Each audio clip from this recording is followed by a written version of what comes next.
Casper Nyovest too broke to be a blesser.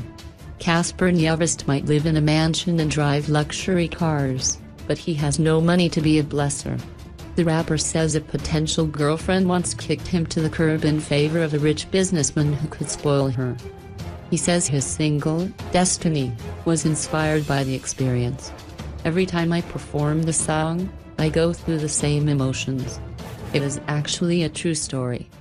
This girl I was really digging, falling for, I was thinking of making her my girlfriend, but she left me in the middle of writing this song, he said during an interview on Afternoon Express.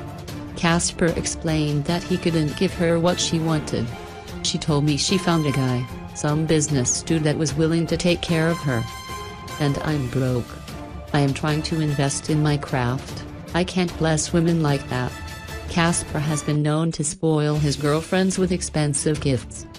He once bought his ex-boy Yeezy Boost sneakers worth $300. But things are a bit tight for the rapper these days. The Tirumbawani rapper, who is currently working on filling up FNB Stadium for his upcoming concert in December, revealed last week that he was so broke he was even considering selling his Bentleys. He is financing the project himself, and says he has already spent $15 million on his dream. Several celebrities, including Pearl Uzi, Black Coffee and Oskido, have come forward to help Casper make history. Some have pledged as much as $50 to buy tickets for their fans.